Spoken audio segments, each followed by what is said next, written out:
Olá, pessoal. Bom dia, boa tarde. Sejam todos bem-vindos aqui na nossa terceira live da nossa Maratona da Advocacia Consultiva Trabalhista. Na nossa live de hoje, eu tenho a oportunidade de conversar um pouquinho com um grande amigo e que também aí é uma das referências quando a gente fala em compliance trabalhista, que recentemente lançou um livro junto com o Fabrício Lima, que também é juiz do trabalho, sobre compliance trabalhista. Um livro incrível, um livro sensacional. E hoje a gente vai falar justamente sobre as políticas de compliance dentro do estado de calamidade, dentro dessa situação aqui que a gente está falando. Beta, tudo bem?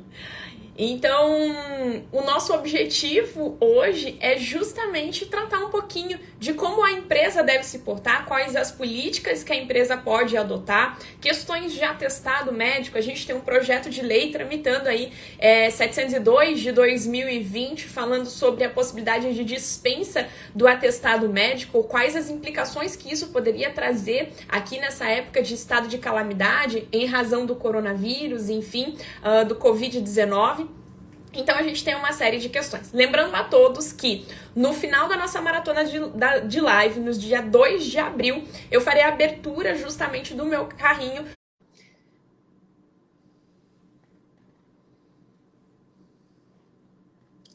Lívia, seja bem-vinda. Yuri, acho que eu que não estou aparecendo. Tudo bem? Opa, tudo jóia, Rafa? E com você? Tudo ótimo, tudo ótimo. Yuri, em primeiro lugar, obrigada aqui por ter aceito o convite. Sei que nesses tempos aqui que nós estamos vivendo, diante de todos esses cenários, a sua agenda anda bem lotada por conta de lives e afins. Então, o primeiro passo é realmente agradecer essa oportunidade de você ter aceitado o convite aqui. Eu já até te apresentei e até já falei do seu livro, então fica à vontade aí também.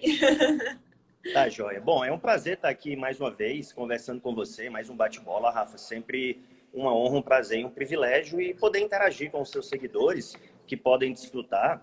O pessoal da Austrália, da Nova Zelândia, me mandava mensagem hoje. Eu já estou vendo que está no horário aqui, lá está de madrugada e o pessoal está ligado na Austrália. Ela tem seguidores aí ao redor de todo o mundo, de todas as galáxias, tá, pessoal? Então é um grande prazer, viu, doutora Rafaela?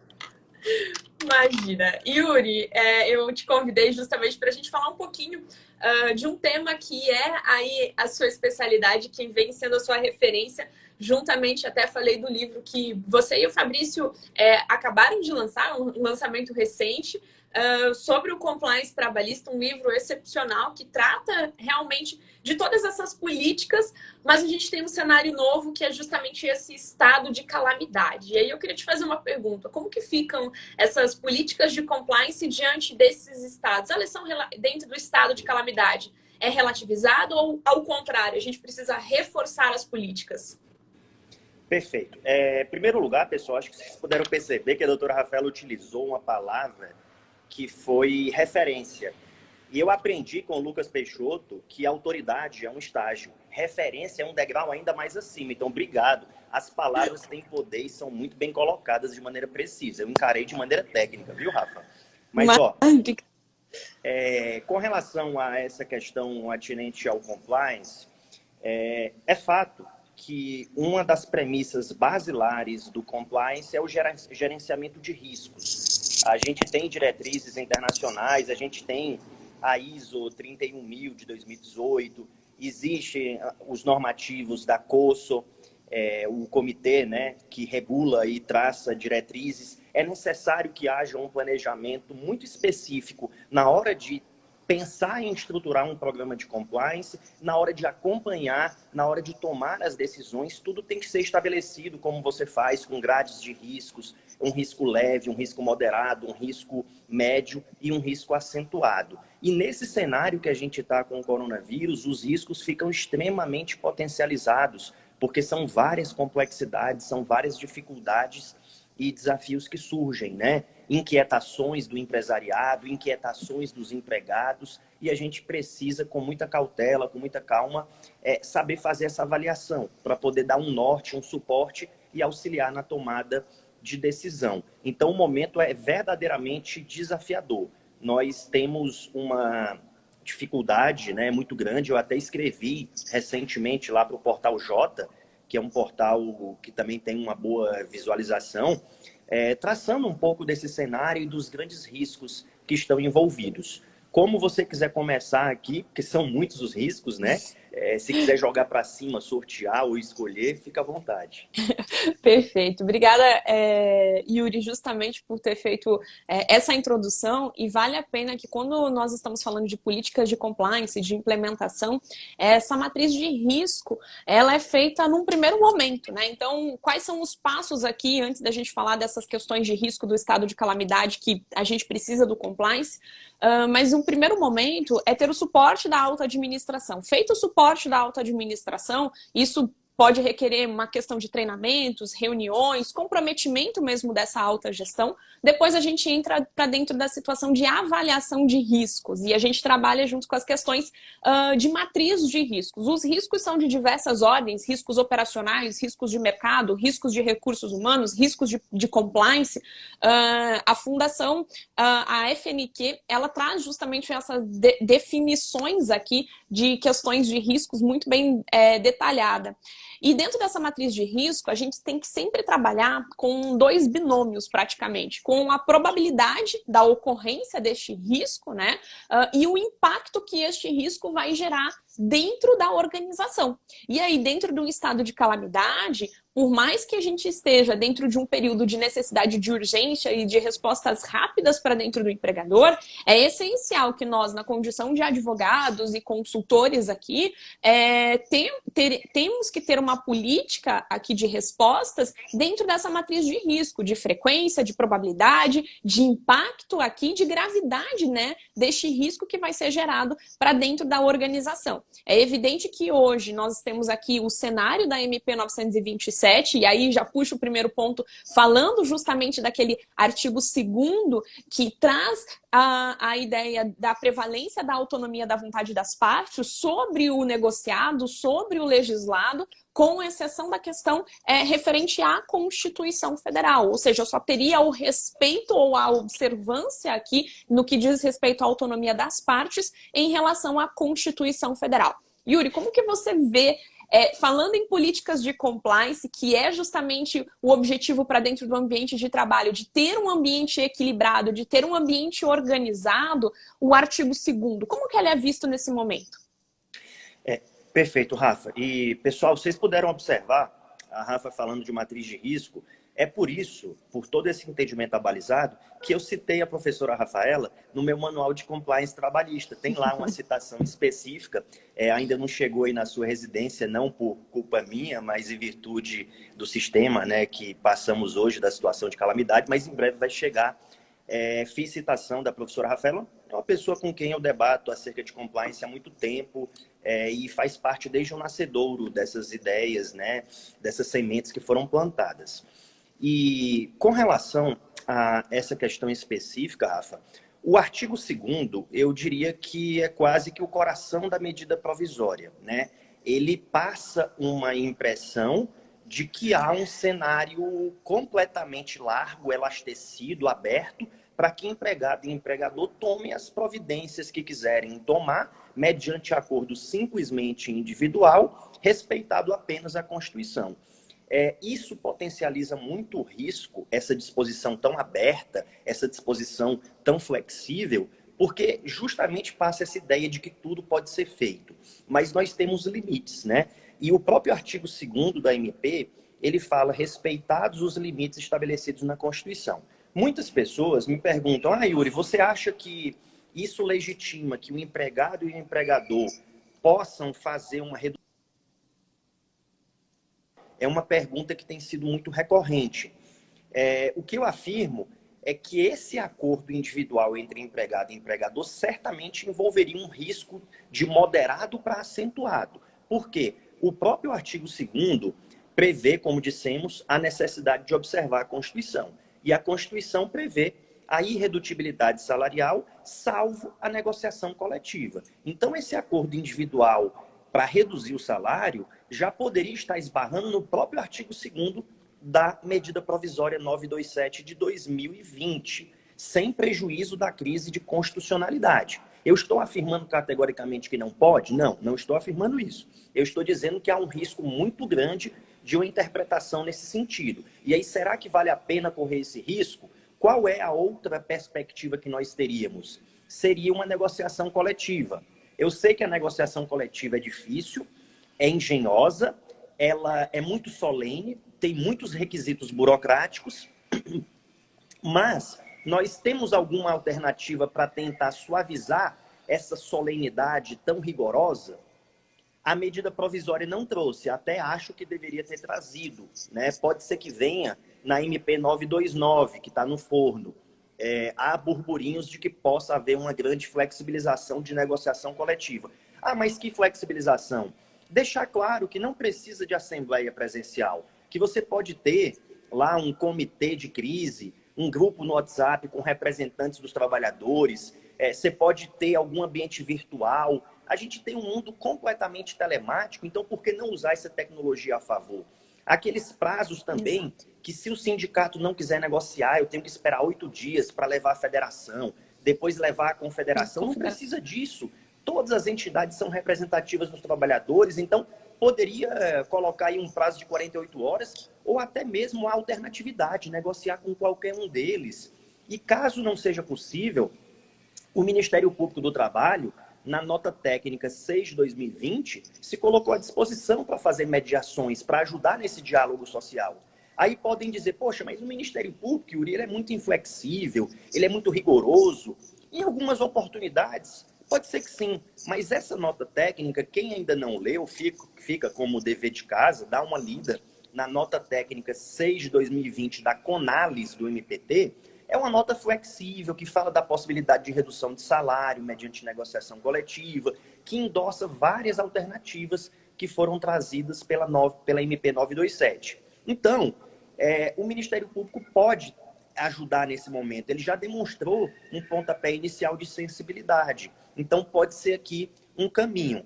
Esse cenário do artigo 2º, que a Rafa introduziu, é um cenário bem amplo, e eu citei a redução salarial só porque é uma temática aqui muito recorrente. Como é que você pensa, Rafa, em relação a isso? Bem pontuado.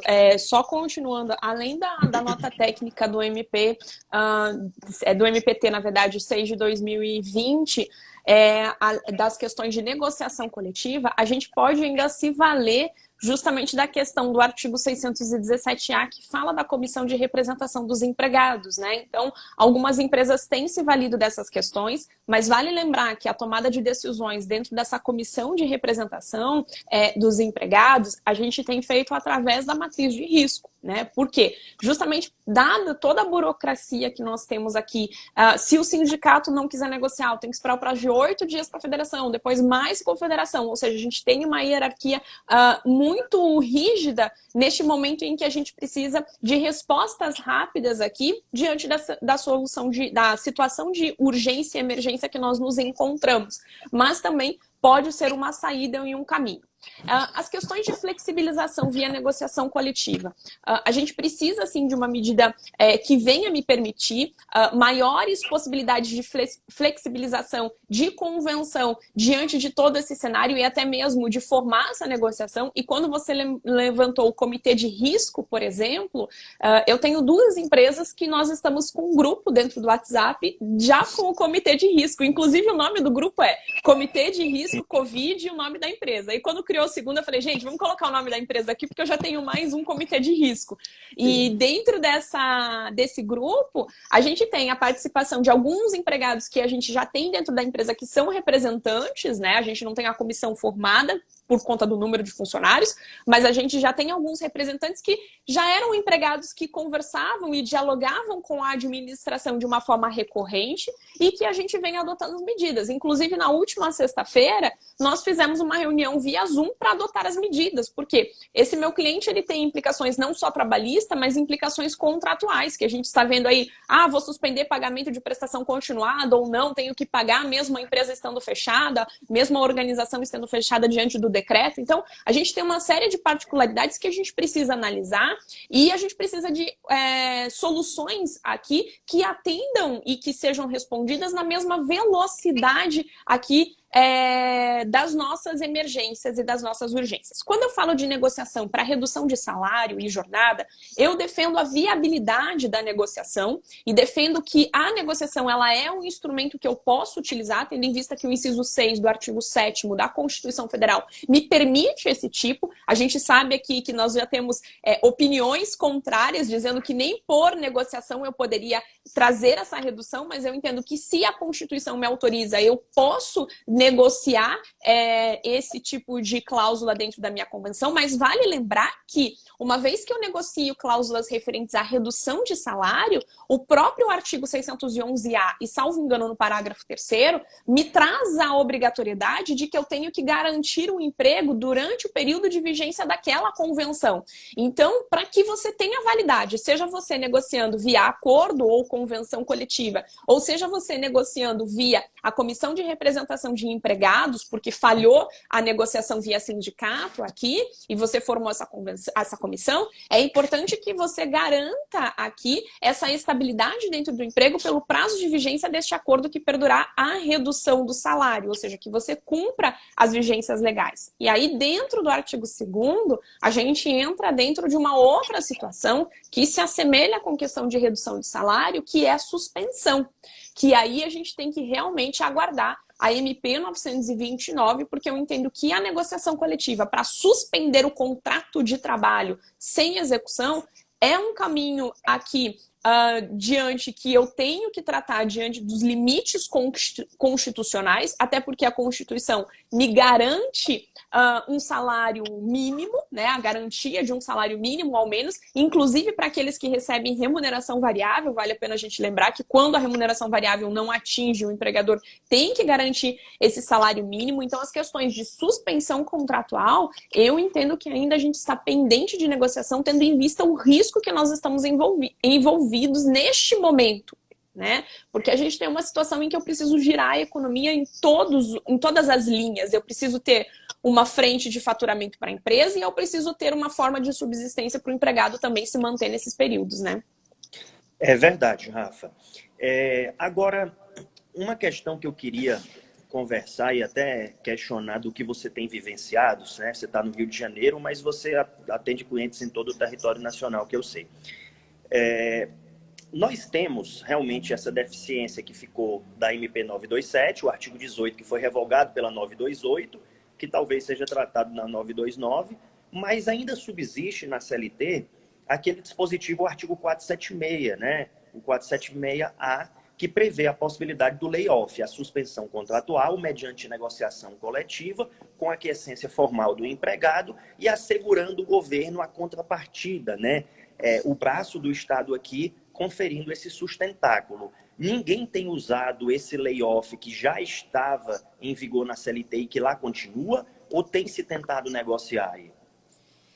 Então, o primeiro passo é a dificuldade que boa parte dos empregadores estão em estabelecer negociações com o sindicato, né? Eu tentei aqui 3 negociações e os sindicatos estão com as portas fechadas. Esse é o primeiro entrave. E aí a gente entra dentro daquela burocracia, aquela hierarquia vertical, aquela verticalidade que a gente falou de dificuldade para tratar sobre as convenções, sobre acordos. Então, assim, eu não negociei até o presente momento nenhum tipo de suspensão contratual, tendo em vista até mesmo o cenário político que nós estamos envolvidos, né? No sentido de que os governos ainda, estadual, federal, municipal até mesmo, não entraram num consenso a respeito de uma paralisação, a respeito do layoff e da responsabilização desse governo, né? Então, a gente está num caminho que eu sinto, tanto empresas quanto empregados, que nós estamos desamparados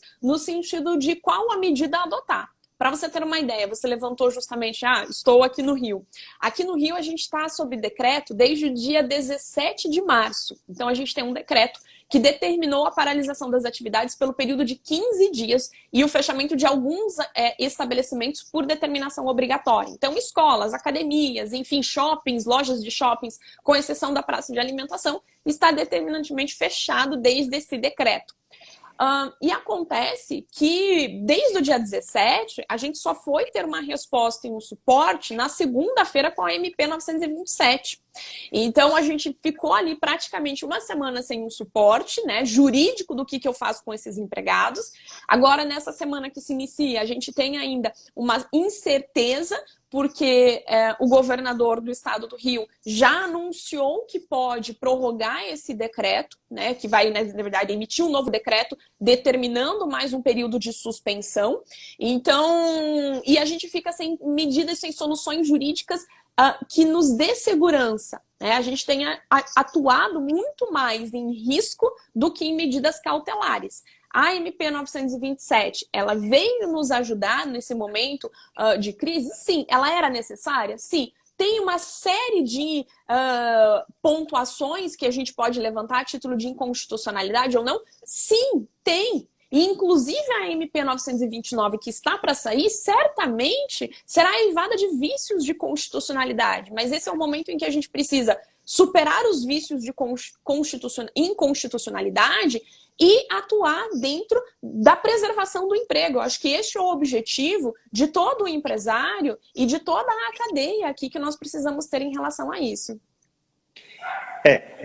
A situação é bem delicada mesmo, Rafa. E com relação, só para fechar essa questão de redução de salário, uma coisa que muita gente também tem me perguntado é a seguinte: bom, mas se eu mantiver o valor do salário hora, eu posso ajustar com o meu empregado que a carga horária dele agora vai ser pela metade, o salário pela metade, porque em última análise eu estaria mantendo o mesmo salário. É uma tese que tem alguma plausibilidade, a gente não pode descartar uma certa plausibilidade jurídica, o salário hora está preservado, modifica-se a jornada, mas a jurisprudência do TST, é preciso que fique claro, ela sempre foi no sentido de que a previsão constitucional é de irredutibilidade do valor nominal. Então, para reduzir, mesmo reduzindo a carga horária, seria necessário negociação coletiva. Mas, por outro lado, a gente tem que ver que são pontos, contrapontos e contraponto do contraponto. Nós temos também que ter a compreensão que essa jurisprudência foi firmada em um momento diverso, em um momento de situações de normalidade. Nós vivemos uma situação de anormalidade. Por isso, tratar com o ordinário o que é extraordinário, né, numa frase clássica de Malatesta, ela não seria aqui o mais adequado. É possível que a gente imagine um cenário diferente, mas, diante da jurisprudência tão reiterada do TST, é um risco se fazer pela via individual. Mas fica algo a se ponderar também numa necessidade, como uma última alternativa, é algo que pode ser objeto de reflexão e que dá para trabalhar juridicamente. Né? Perfeito, perfeita colocação. Eu também entendo, compartilho do mesmo entendimento, né? E a gente deve lembrar que muitas vezes eu recebi várias perguntas falando: mas eu vou reduzir a jornada. Só que o que acontece? Todo impacto que a gente tem na jornada, ele tem como consequência impacto no salário. E aí realmente poderia esbarrar no inciso 6 do artigo 7º da Constituição Federal. Então, por isso, diante de todas essas particularidades que a gente tem de reduzir jornada, consequentemente, ainda que eu garanto aquele valor nominal hora de trabalho, ele vai estar recebendo menos daquilo que foi garantido ou daquilo que está previsto no contrato de trabalho. E aqui vale mais um ponto. Quando a gente fala de políticas de compliance, é muito importante você analisar o documento chamado de contrato de trabalho, que, embora o direito do trabalho flexibilize a sua forma de celebração, a sua forma de constituição, aqui eu posso ter decorrente de um acordo tácito ou expresso, verbal ou por escrito, determinado ou indeterminado, a gente tem que, quando falamos em políticas de compliance, nós tratamos justamente desse apego a essa formalidade, ao documento, porque isso traz o quê? Porque isso traz segurança para as partes a todo o momento, inclusive em situações como estas aqui. Exato. A gente precisa ter a compreensão, né, muitas vezes, Rafa, que a solução mais simples, que muitas vezes também a empresa quer ouvir, ela pode custar caro. Seria muito fácil dizer, pode fazer, faz, aqui o artigo 2º é um rol amplo, é um leque aberto, então utiliza como quiser. Depois que passar a calamidade, a gente pode ter um problema de permanência e de funcionamento da empresa por judicialização, né? Por uma massificação de litígios, que é justamente o que o compliance visa evitar, né? A gente, quando trabalha com compliance, trabalha justamente com medidas preventivas, detectivas, reativas, fazendo essa avaliação aí de risco. Perfeito. Entrando dentro dessas políticas e dessas medidas de compliance, a gente tem um projeto de lei que está dando o que falar justamente, que é o projeto de lei 702 de 2020, que é em relação à questão dos atestados. A gente até trocou algumas figurinhas no offline falando sobre esse projeto de lei, né? E sobre as dificuldades deste projeto. E, Yuri, eu gostei muito das suas pontuações. Para variar aí, compartilho mais uma vez do seu posicionamento em relação ao projeto de lei 702 de 2020. Queria que você falasse até mesmo das particularidades. Então, comenta aí desse projeto e depois eu faço os adendos necessários. Pois é uma questão realmente muito delicada, né, Rafa? A gente tem essa situação de isolamento social e de quarentena, então uma primeira coisa também a, digamos, separar é a situação de estabelecimentos que são enquadrados como atividades essenciais. Para esses, o empregado precisa comparecer. Para as atividades que não são essenciais, o trabalho estaria vedado por força desse ato estatal, seguindo recomendações nacionais e internacionais.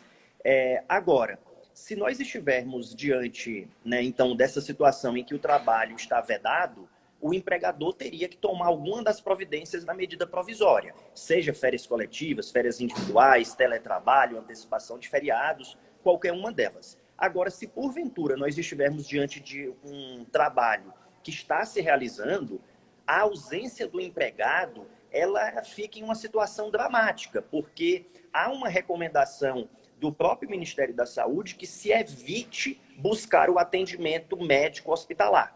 E, inclusive, está autorizada a telemedicina. Então, por um lado, você tem uma dificuldade de acesso ao médico, né, o serviço médico, para comprovar a impossibilidade do seu comparecimento, e, por outro lado, a dicção legal, o texto legal é no sentido de que você comprova a sua ausência por meio do atestado médico. Esse é o padrão usual, essa é a norma regulamentar. Nós temos norma regulamentadora nesse sentido. Então, o que fazer diante dessa situação? Houve, antes mesmo aí do PL estar avançando como nesse momento está, houve uma decisão aqui da 30ª Vara de Belo Horizonte em ação civil pública, dispensando a apresentação do atestado médico formal, sendo possível uma declaração de próprio punho, que está com sintomas que são correspondentes aí à pandemia e que, portanto, não teria como ir ao trabalho. Essa decisão é uma decisão que tem gerado muita polêmica, muitos debates, porque, por um lado, o empregador ele pode receber aí, grandes empresas estão evidenciando que recebem diversos atestados todos os dias, de 14 dias de afastamento.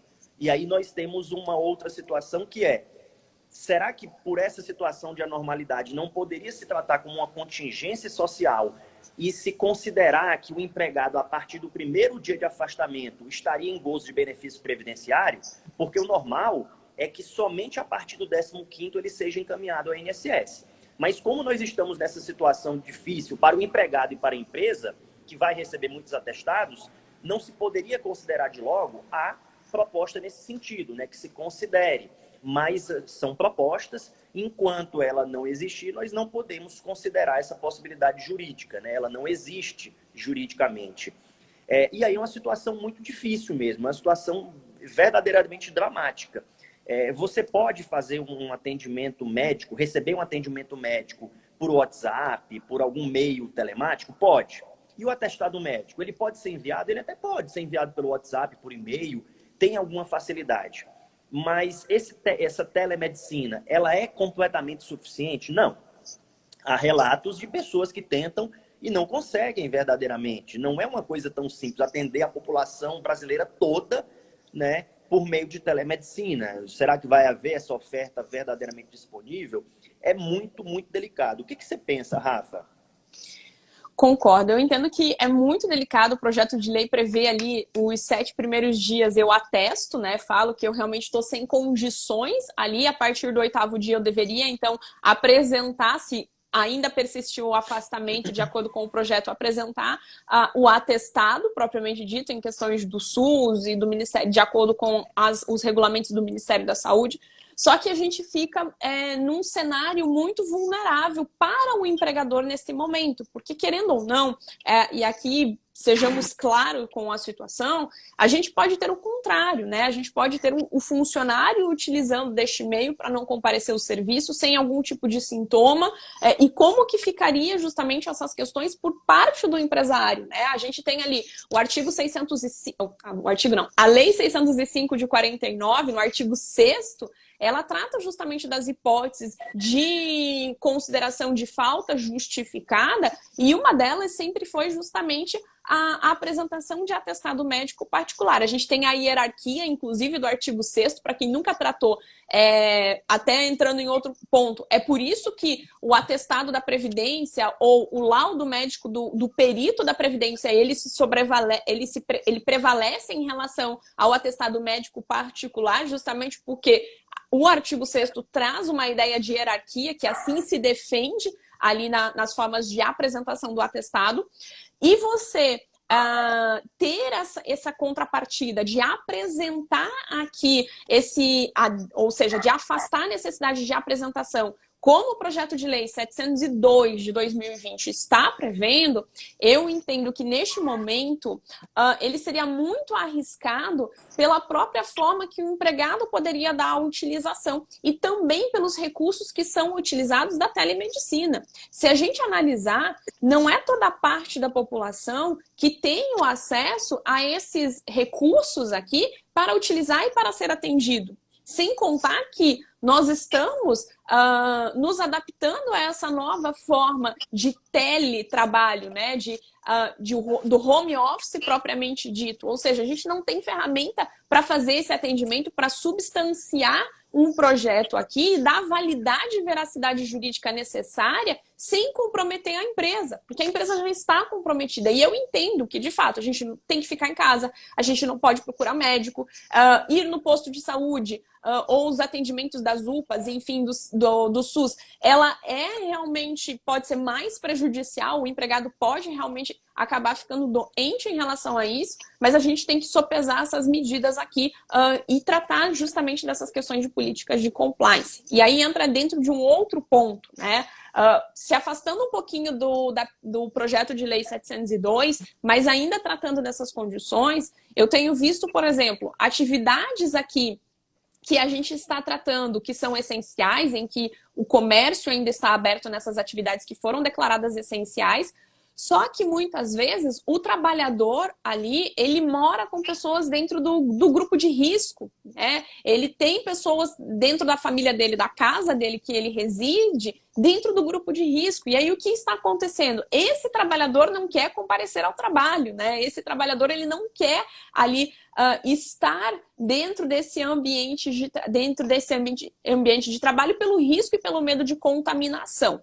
O que eu, Rafaela, tenho feito com esse grupo de funcionários? Eu tenho tentado, nas empresas que eu consigo, negociar com esses funcionários, né? Então, às vezes, seja até mesmo uma redução de jornada ou até mesmo um afastamento para depois compensação dessas horas, até porque ainda que sejam nessas atividades essenciais, a gente está tendo, por exemplo, os mercados estão funcionando com horário reduzido, né? Então, a demanda dentro do mercado, ela é uma demanda que também ela vem reduzindo ali significativamente, porque as pessoas já se prepararam ou estão preparadas, né? Nas primeiras semanas foi uma loucura essas atividades essenciais, estava todo mundo estocando dentro de casa.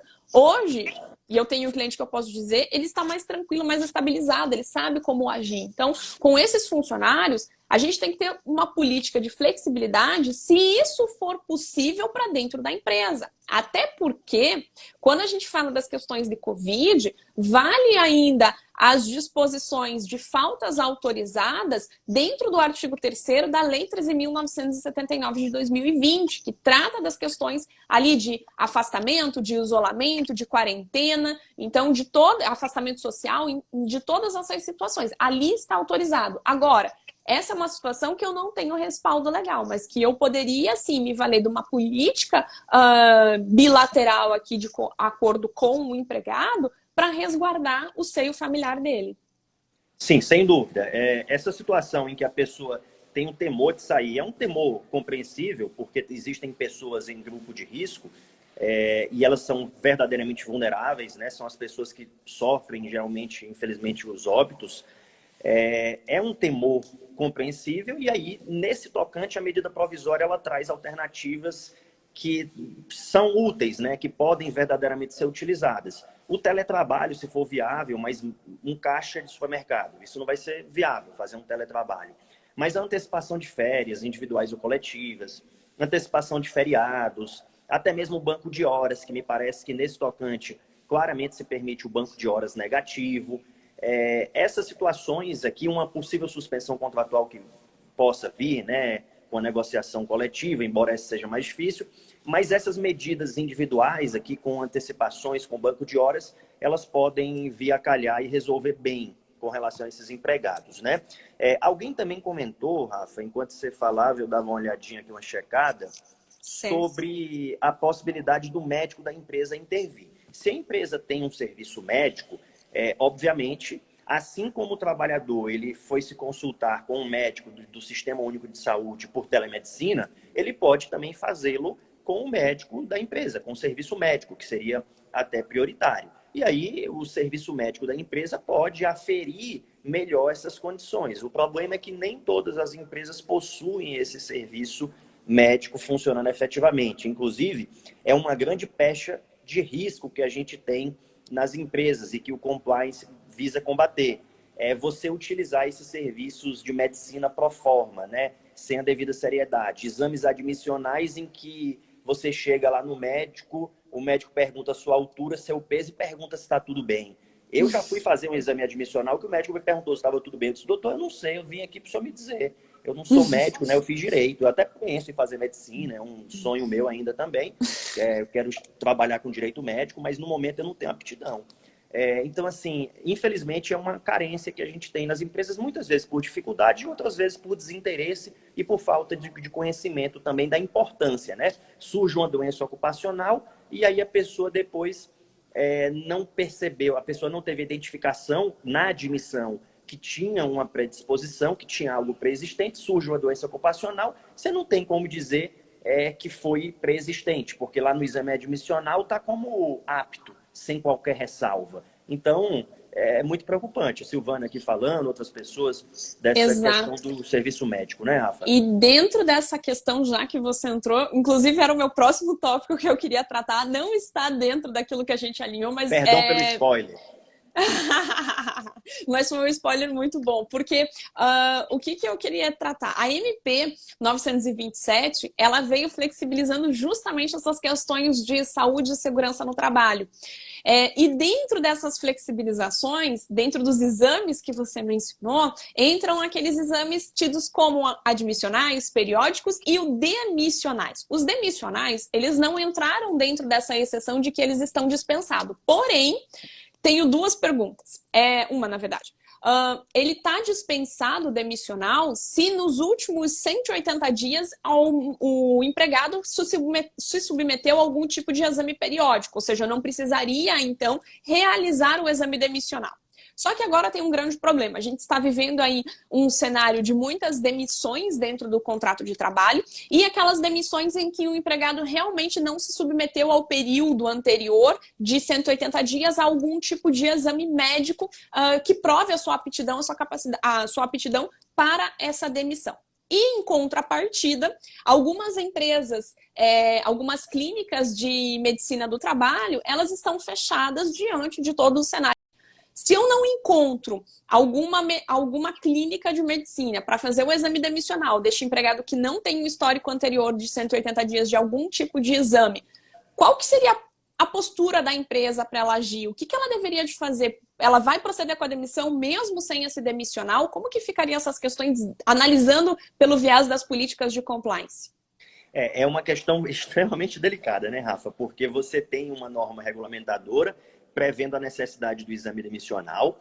Se o empregado depois comprovar que ele foi dispensado sem estar apto, essa dispensa pode ser considerada nula, isso pode gerar reintegração, pode gerar uma série de discussões. Mas, por outro lado, mais uma vez, a gente precisa voltar ao discurso de que essas normas, elas lidam com a situação ordinária, com a situação de normalidade. A gente vive uma anormalidade, é fato público e notório, e a gente não pode ignorar a realidade, de que os serviços médicos regulares, básicos como esse, eu tenho parentes da medicina na família, tenho muitos amigos também, aliás, um abraço para o pessoal do grupo Médicos Tricolores, que dão muito sustentáculo ao maior time do mundo, Fortaleza Esporte Clube. Fechado parênteses, a gente tem uma dificuldade mesmo desses serviços básicos, e aí como que você vai atribuir uma pecha de nulidade? Para tentar conferir alguma segurança mínima à empresa, talvez se pudesse fazer algum tipo de contato, né, algum tipo de atendimento via meios telemáticos, via telemedicina,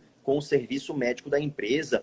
Se eventualmente houver a possibilidade de um serviço médico que se desloque até empregados, poderia ser viável também. O problema é que, diante de um volume muito alto de empregados, isso pode ser impraticável, né?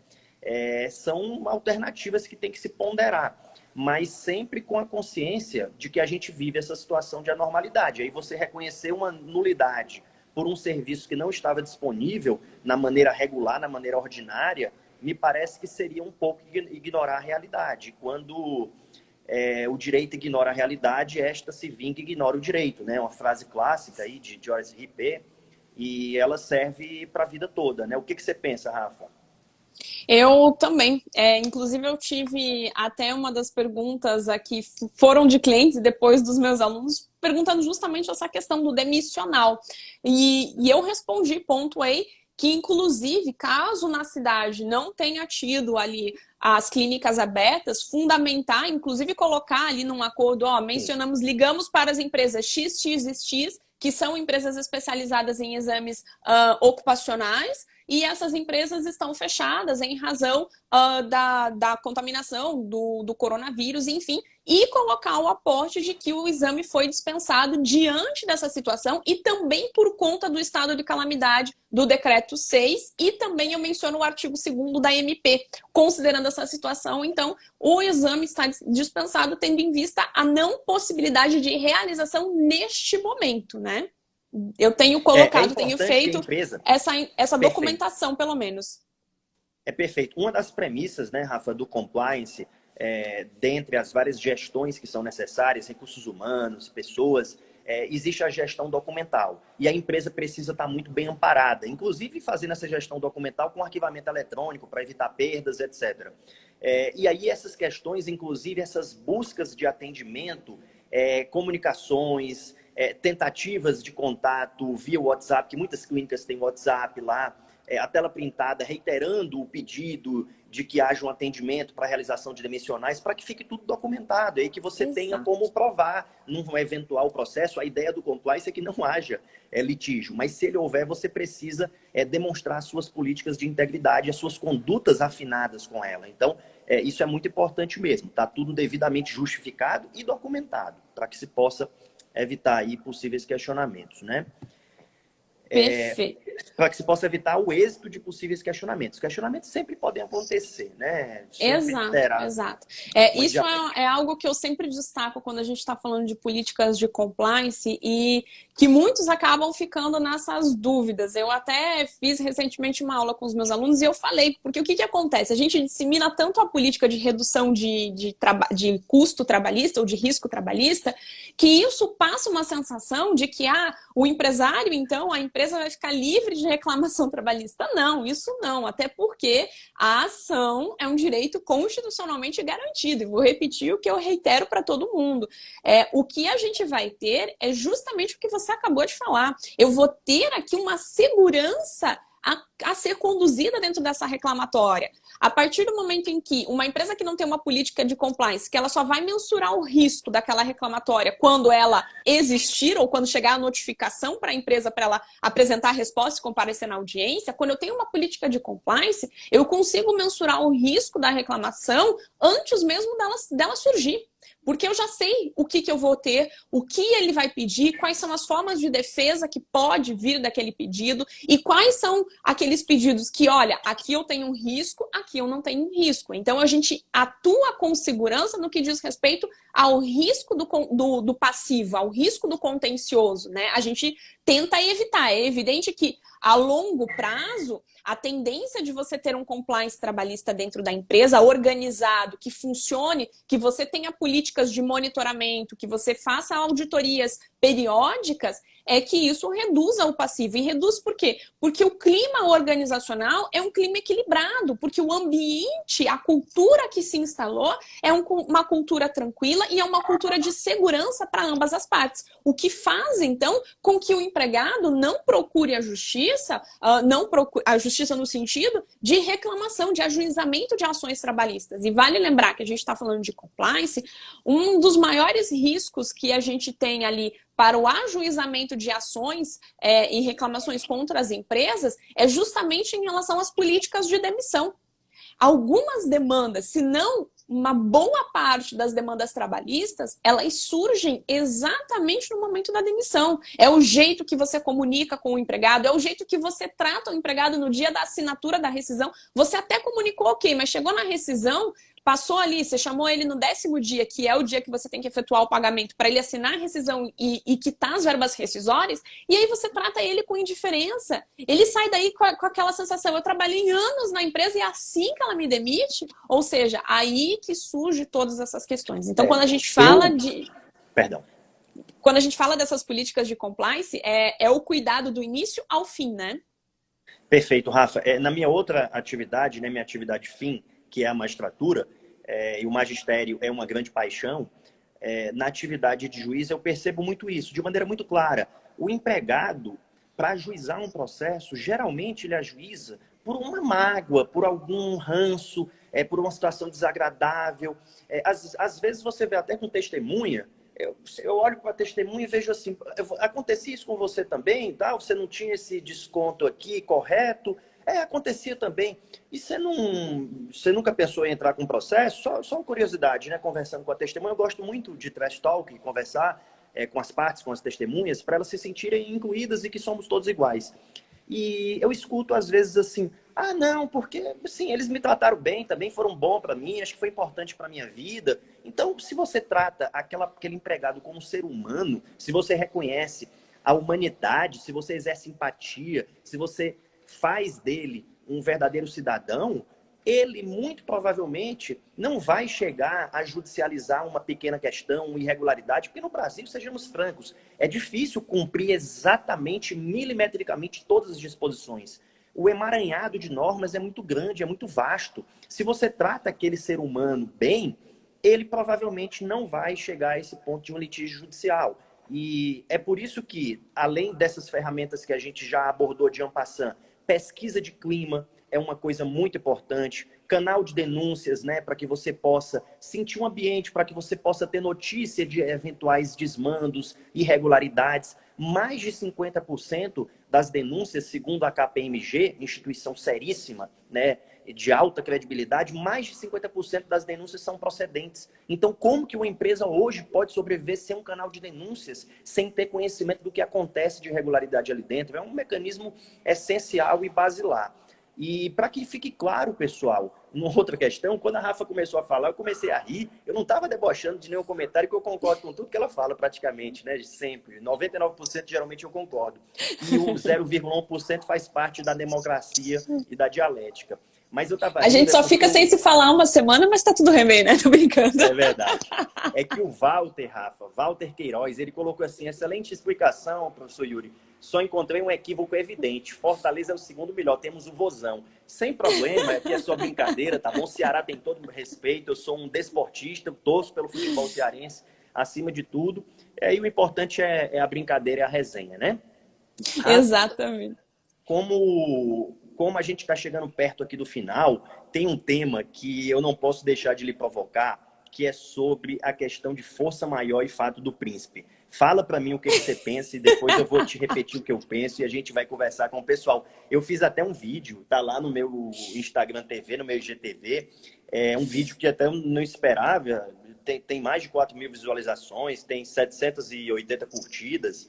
Eu gravei de casa 12 minutos, eu pensei, pô, vamos ficar de saco cheio. Eu vi aqui um cara falando 12 minutos de Fato do Príncipe, mas os comentários foram positivos e eu gostei porque tem comentário de juiz, de advogado e de procurador do trabalho. Até passou aqui a doutora Carol, né, lá do MPT, da PRT de Campinas, um grande abraço aí para ela.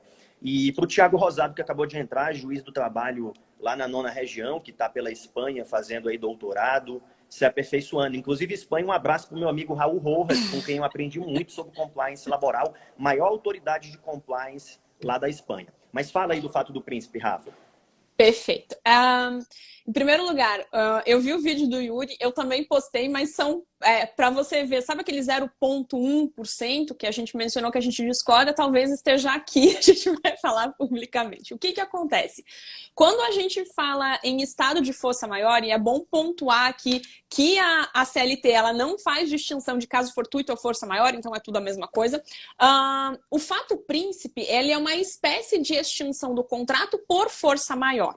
E para a ocorrência do fato príncipe, a gente precisa de 3 requisitos. Eu preciso do ato da administração, e esse ato é um ato inevitável, né? Eu preciso simplesmente da paralisação temporária ou definitiva das atividades, e eu preciso também que o empresário, o empregador, não tenha agido, né, seja direta ou indiretamente, para a ocorrência deste ato promovido pela administração pública. Ou seja, o artigo 486 da CLT, ele me traz essas possibilidades de extinção do contrato por fato príncipe. Qual que seria quem está defendendo a aplicabilidade do fato príncipe, mesmo diante de todo o estado de calamidade que nós estamos vivendo? De que a administração, ainda que realizado um ato verificando o benefício da coletividade ou ainda com um fundamento moral, a administração pública ela não pode agir em detrimento aos seus administrados, no sentido de causar algum tipo de prejuízo, de causar algum tipo de dano em relação a esses administrados. Razão pela qual, então, seria possível a aplicabilidade da extinção do contrato por fato príncipe nas atividades em que foi decretado o fechamento por ordem do governo do Estado. No entanto, nós estamos diante de um cenário que é muito delicado, que é o cenário justamente de você balizar a proteção do ato do governo, né? No sentido de que se essa proteção ela é da coletividade, ela é uma proteção à saúde, se isso afastaria ou não o fato príncipe. Eu defendo, tá? Mas com grande receio, eu digo academicamente falando, não na condição de advogada, e aqui é bom a gente separar isso, porque quando eu atuo, quando eu sou advogada trabalhista do consultivo dos meus clientes, e eu sempre destaco isso, eu tenho que pensar naquilo que é melhor e mais seguro dentro daquela matriz de risco que a gente falou desde o início. Agora, academicamente falando, a teoria que eu defendo do fato príncipe é que seria sim aplicado, porque a administração pública ela não pode agir em meu prejuízo, ainda que ela tenha fundamentado. Até porque o ato da administração pública no fato príncipe, que determina o fechamento da estabilidade,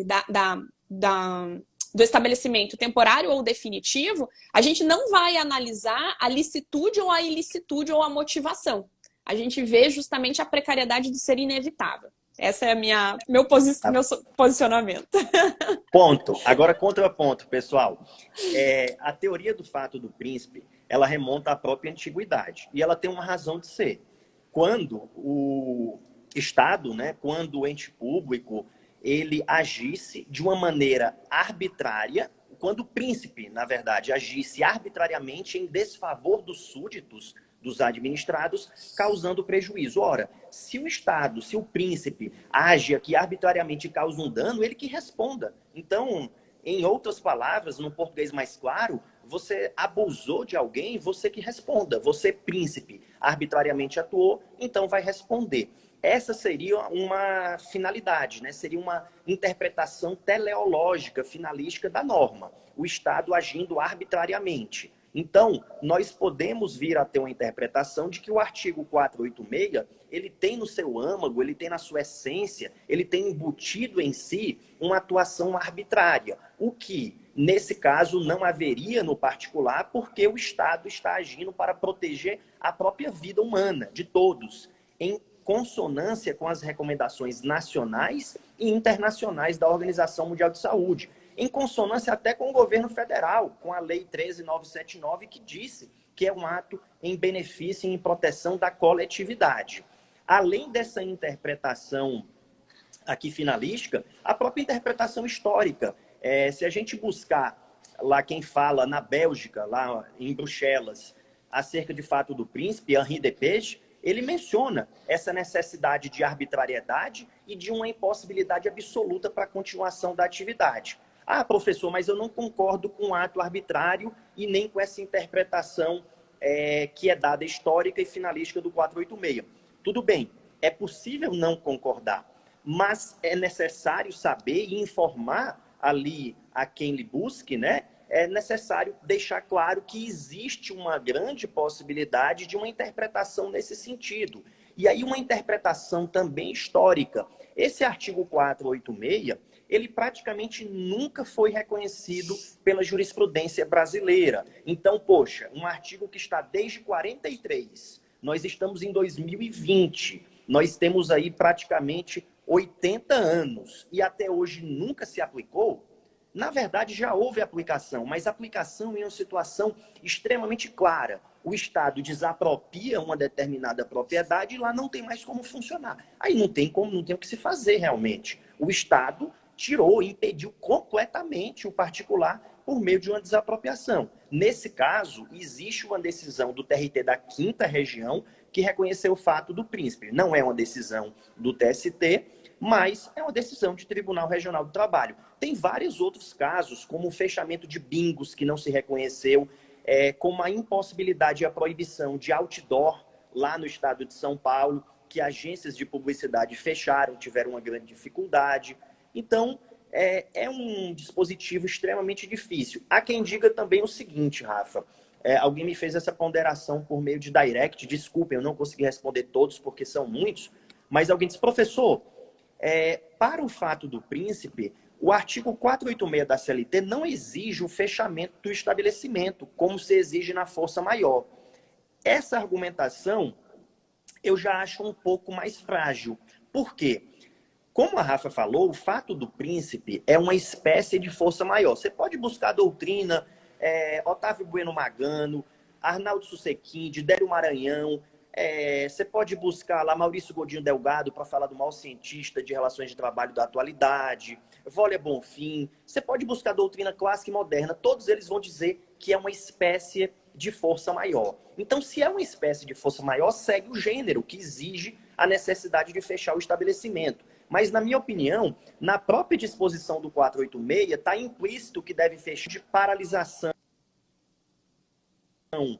temporária ou definitiva que impossibilite a continuação da atividade. Então, impossibilitar a continuação é fechar com palavras diferentes, na minha opinião, tá? Então, tem uma série de situações, é preciso deixar claro também que ainda que você reconheça o fato do príncipe, isso aqui não é o remédio de todos os males.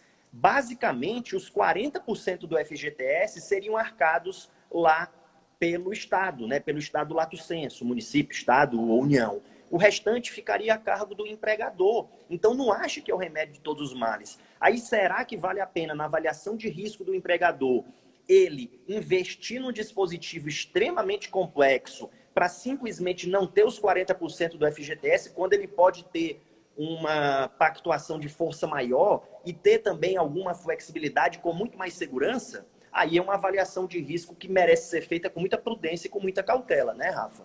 Exatamente, exatamente. Eu falei ali até, Yuri, se a nossa live fechar, posso te chamar de novo? Não tem problema, Pode, só para a claro, gente claro. finalizar? Então tá. O que que acontece? Eu também, eu defendo o meu posicionamento no sentido acadêmico, que é o fato príncipe, ainda que é uma situação precária e a gente realmente, a nossa CLT é de 43, até hoje a gente não viu, e os exemplos para quem aí se recorre aos manuais de direito do trabalho, aos cursos de direito do trabalho, é justamente esse ato. Eu aprendi fato príncipe com um ato da administração pública em desapropriação. E aí, com base nisso, para quem está afastando o fato príncipe, exatamente como você mencionou, é isso.